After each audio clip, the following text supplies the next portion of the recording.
mig på den motorvej. Og vi ramte rendesten, bro, for glemmer ej. Det er ligesom børn, der render rundt og leger gennem en leg. Folk, der render rundt og leder, men de glemmer dig. Ja, på sådan en tur er der ukrudt, men er det helt slut? Herinde er der koldt, vi falder ligesom snefnug. På forhuden er der duk. Jeg hader diskussioner, lad det vende nu. Han siger han er en vinder, ja, men hvad en vinder værd? Når vinderen han har mindre værd, det er så skide svært. Ja, at have nogen kær, at gå fra at være bedste ven til at være til besvær.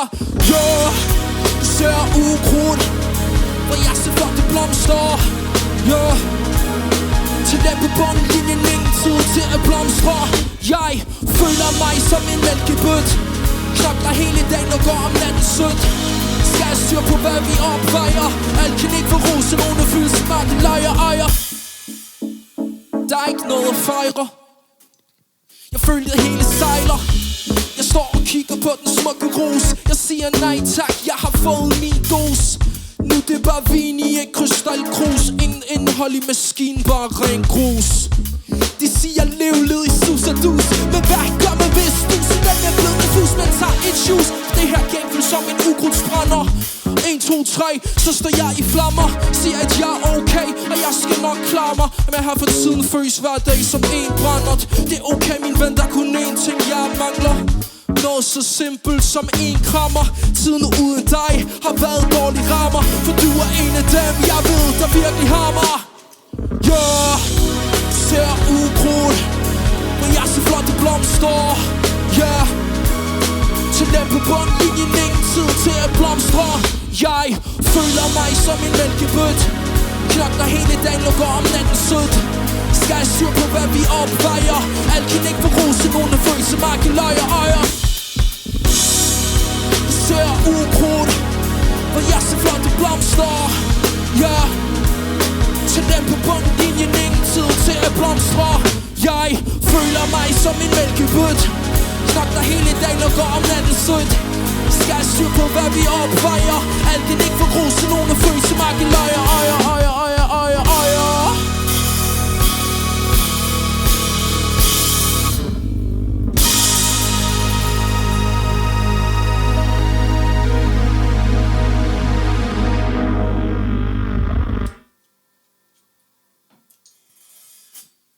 Skål.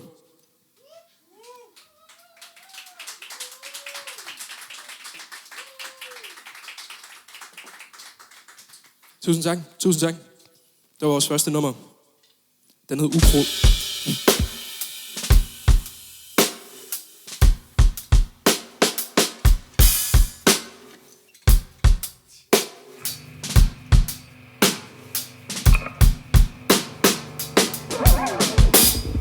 Asymmetri i mit hoved, asymmetri i min krop, asymmetri i min sympati, baby, står stiv som en tilsud af i trop. Ja, asymmetri i mit hoved, asymmetri i min krop, asymmetri i min sympati, baby, jeg stopper mechanical lop.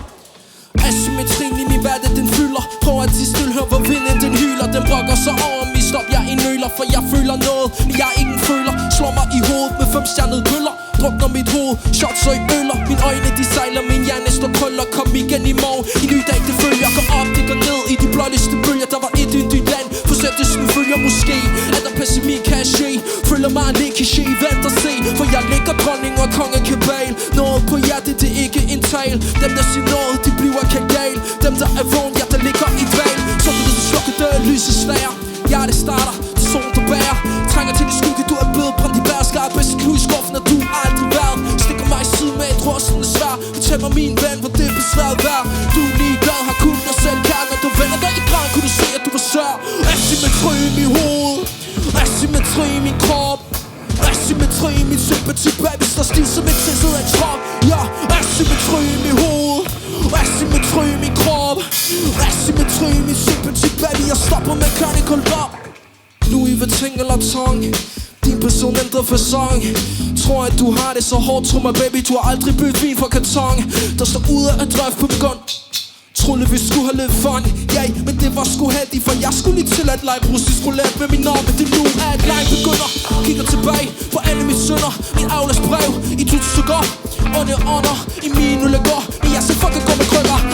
For det rykker ikke på stykker. For en tavmerne sten i mine pande rykker. Og det dunker, fuck, hvad er det røv? Der er intet der funker. Lykken er så svær at finde lige så flunker. Min tålmodighed knækkes som kammer junker.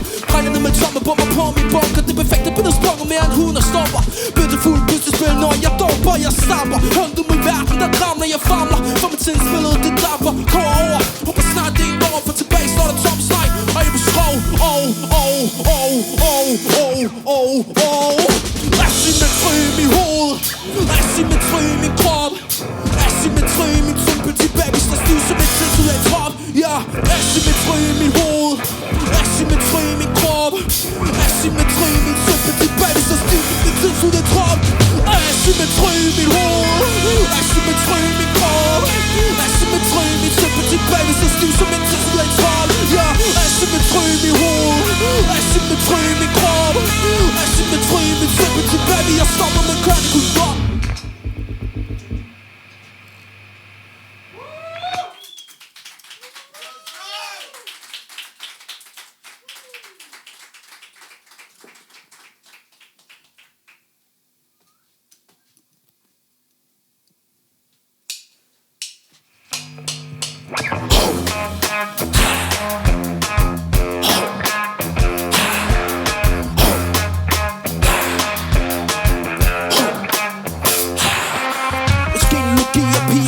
På de drenge, det giver i byen lyn på Fyn. For jeg er på vej til Djævleøen. Jeg har problemer med at være så fucking normal. Burde rende rundt, lege rod og slå kapital.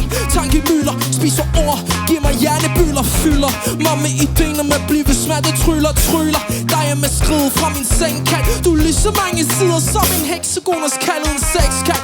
For det er moderne at være hekser. Vil ikke fucking tand, der gerne boller sine ekser. Gider ikke komplekser, men komplekse mennesker som ikke ætser alt, så spiger, men som elsker.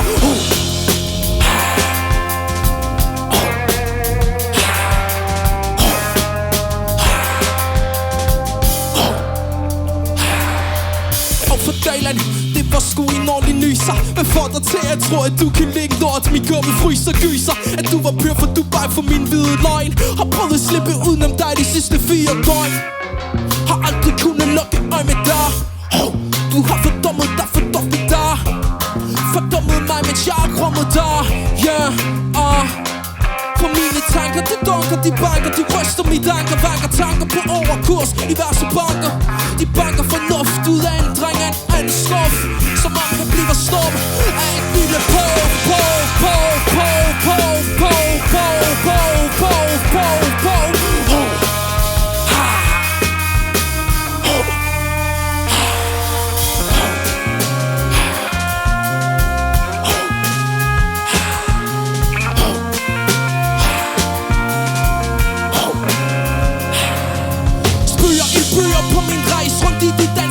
syre. Fægt og flag med blodets skød, for det blødende skyer. Fuck, hvor er min vine blevet dyr? Topper blod fra en boks i vågningsskæld på menuer. Vågningsskæld på menuer. Morgenmad på mit hotel, serverer dyster drys på skyer. Tolerance samt på styr, vender tilbage. Et stykke alle ved smag, et stykke lykke ryger over skulder med de dårlige dage.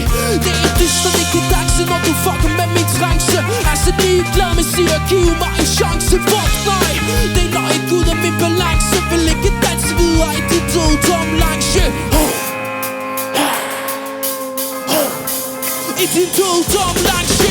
En tanke sluger en tanke. Fuck den tanke og min omtanke. Når tolerance, dagens daglige krampe. Jeg ligger på jorden, du behøver ikke trampe.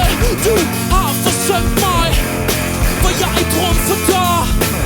Meget skyld har sat mig bag en bar. En for meget, 2 for meget, 3 for meget, 4. Vil du spinde, vil du danse?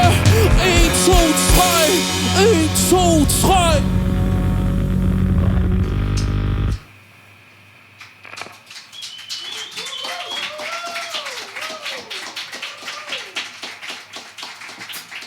Tusind tak.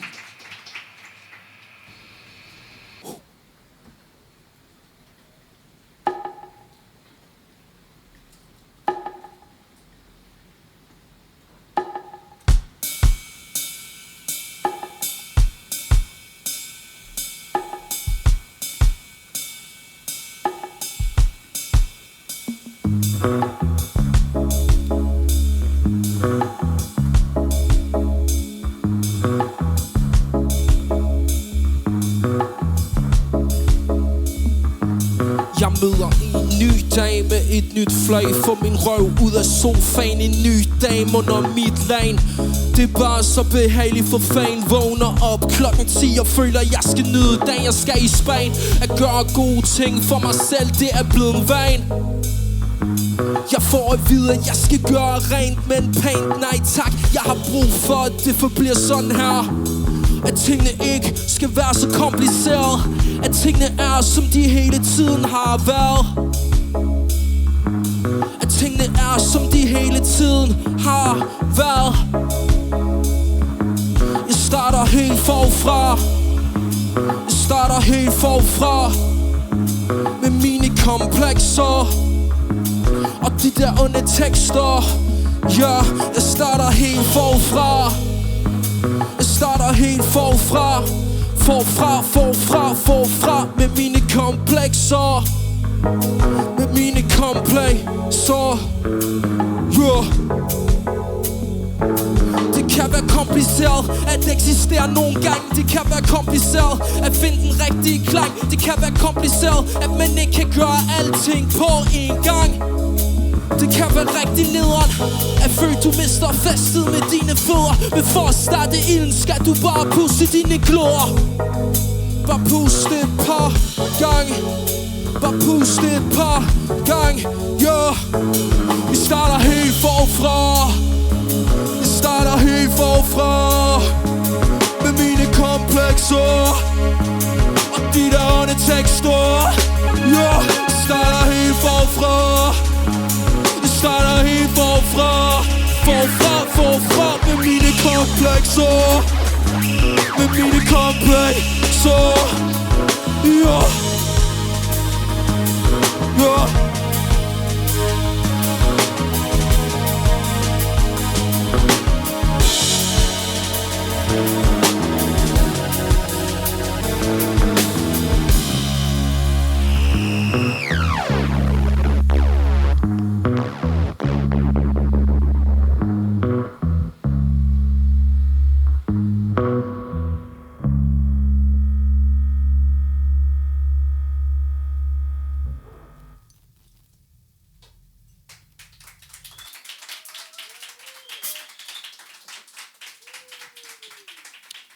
Det var så vores sang, der hedder Forfra,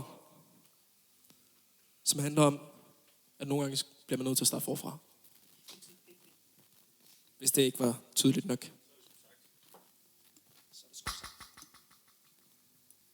Vi er nået til sidste nummer. Det hedder Bueskytte.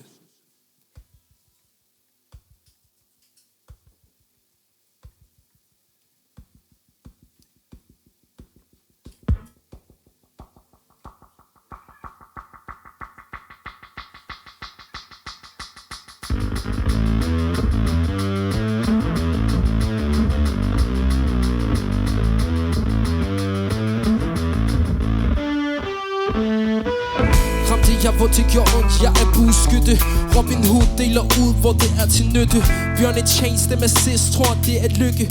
Tror de er nået langt, det er et teaterstykke. De bliver ramt af Amos piler, det er ikke ret. De lader som om i en smartphone.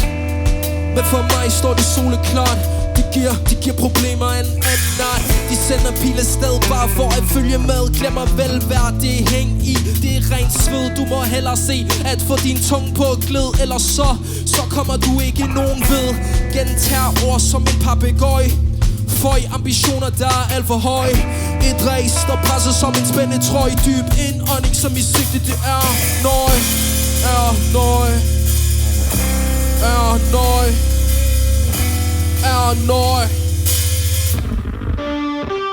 Jeg er kommet lang vej, nu det er længe siden at jeg misser nu, jeg tager på tiden. Spænder min bue, hvor den vender pilen. Ja, tror de rammer play, hvis de følger stil. Du kan ikke ramme play, hvis du tænker på det. Ej, pil, tag lidt lettere på det. For hvis du slipper pilen, før du spændt, glem en når det. Tag din tid ellers, tag din tid ellers. Folk trækker og river i snoren. Kommer med meninger, før jeg giver ord. Og alle rundt om mig siger i kor: Husk nu at du stadigvæk bliver på sporet. Husk at trække dine farver for livet bliver sort. Prøv at snakke med argumenter, de siver til jorden. Holder mig væk og prøver bare at give dem lort. Prøv at give tilbage ved at blive ved bordet, jo. For jeg har stramt op i buen. Bløder for mit hjerte, for den rammer min hud. Startet på min rejse, jeg har lagt mig en rute. Startet med at løbe, fordi jeg sagt, at jeg kunne, ja. Og mørket falder på for den lyse side. Og jeg stabler mine mål som en pyramide. Så når ordene fra dem stiger ligesom myrebid, prøver jeg bare at være den bedste i nyere tid. Nyere tid. Nyere tid. Nyere tid. Jeg er kommet lang vej, nu er det længe siden at jeg misser nu, jeg tager på tiden. Spænder min bue, for den vender pilen, ja. Tror de rammer plet, hvis de følger stilen. Du kan ikke ramme plet, hvis du tænker på det. Ej, den pil, tag lidt af dig på det. For hvis du slipper pilen, far du spændt, glem en når det. Tag din tid ellers, men tag din tid ellers. Jeg er kommet lang vej, nu er det længe siden at jeg misser nu, jeg tager på tiden. Spænder min bue, for den vender pilen, ja. Tror de rammer plet, hvis de følger stilen. Du kan ikke ramme plet, hvis du tænker på det. Ej, pil, tag lidt af dig på det. Og hvis du slipper pilen, far du spændt, glem en når det. Tag din tid ellers, tag din tid ellers.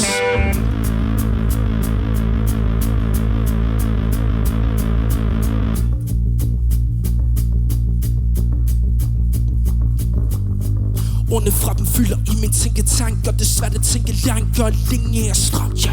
Kigger skævt som at noget i de sjæle ramt. Leder efter flere pil, før du vælger sammen.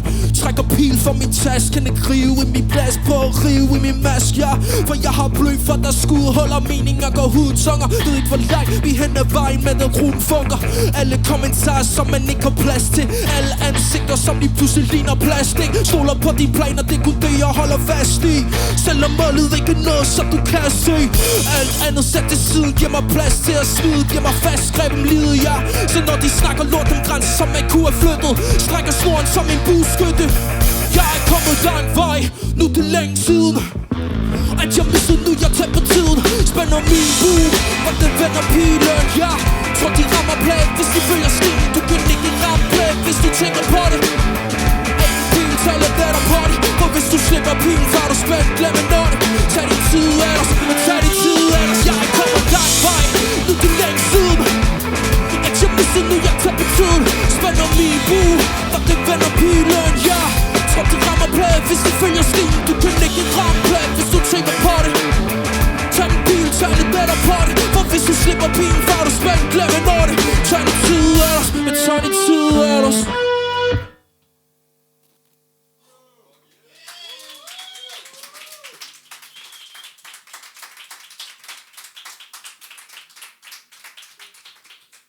Tak. Tak for det. Skål.